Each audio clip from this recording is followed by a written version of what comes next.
In Sinners, Ryan Coogler crafts a mysterious world filled with haunting supernatural energy.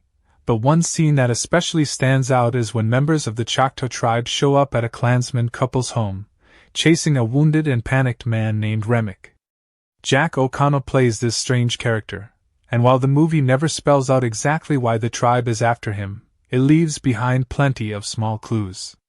When you connect those dots, a chilling picture starts to form about who Remmick really is, what he's done, and why the Choctaw tribe isn't about to let him slip through their fingers again. Remmick first appears in the film almost halfway in. He looks burned, desperate, and clearly on the run.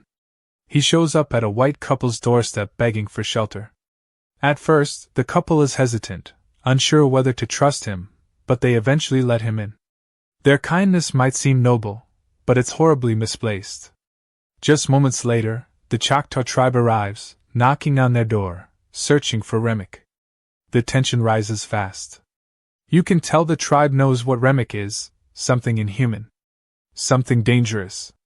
But they don't force their way in. Instead, when they realize that the sun is going down, they back off and leave. Why? Because they know what nightfall means for Remmick. He's a vampire.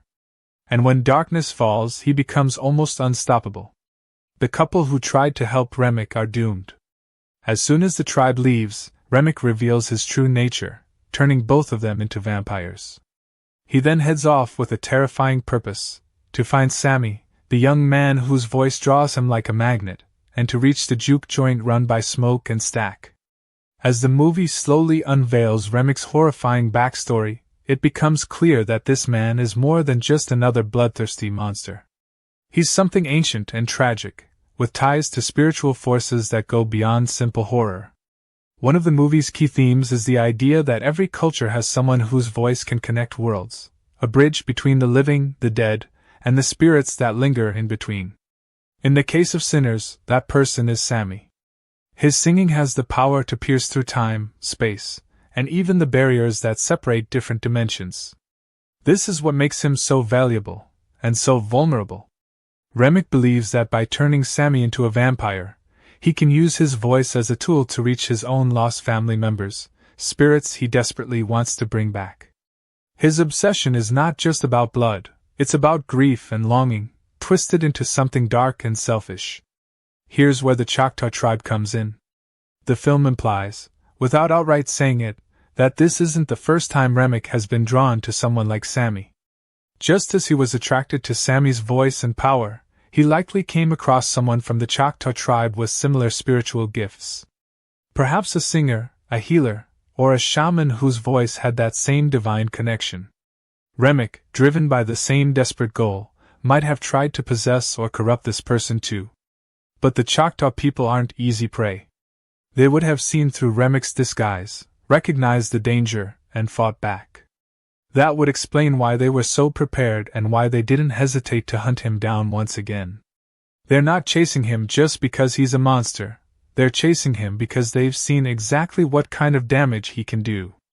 The movie also gives us subtle historical breadcrumbs that help expand Remmick's timeline and suggest his long, hidden existence in the U.S.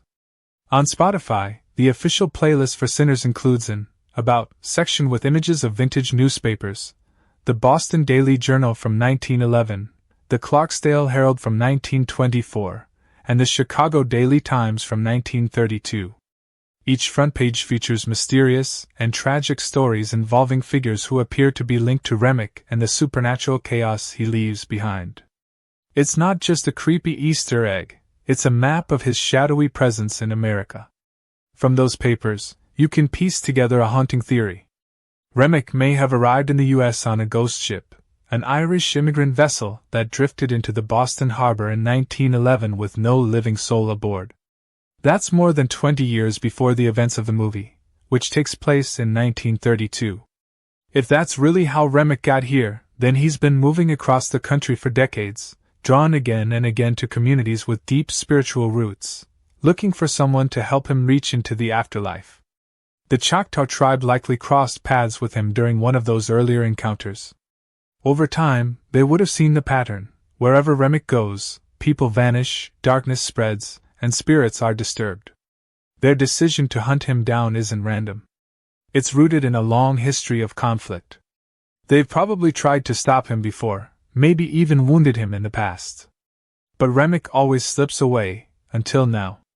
What's truly heartbreaking is that Remmick's goal isn't evil in the traditional sense. He wants to reach his lost family. He's mourning something that's long gone and is trying to rebuild it in the only way he knows how, through blood, death, and stolen power. But that doesn't make his actions forgivable. He's willing to destroy other people, other cultures, and sacred traditions just to satisfy his grief. And that makes him a threat that must be stopped, especially by those who still honor and protect their ancestral knowledge, like the Choctaw tribe.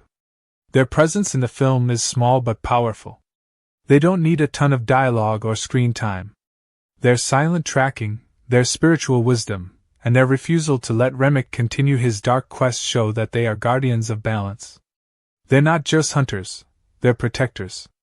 They understand that Remmick represents a threat not just to individuals, but to the harmony between worlds. They've seen the way he targets vulnerable voices and sacred traditions, twisting them into weapons for his own gain. By the end of the film, Remmick's connection to Sammy becomes clearer and more tragic. He doesn't care about Sammy as a person. He sees him as a key. And just like he likely saw a Choctaw singer or healer decades earlier, he only wants to use that key to unlock the spirit world. But Sammy fights back, refusing to let his voice be used in such a selfish and destructive way. In doing so, he becomes a new kind of protector, echoing the strength and resistance of the Choctaw tribe. Ultimately, Sinners is a movie about more than just vampires and spirits. It's a story about cultural memory, ancestral power, and the danger of trying to use something sacred for selfish reasons. The Choctaw tribe's role in the story, though mysterious, is deeply important. They represent the people who remember, who refuse to let old evils return, and who understand that some things, no matter how tragic, must be left alone. Remmick's failure to grasp that truth is what turns him from a grieving soul into a monster. And the tribe's pursuit of him? That's justice finally catching up.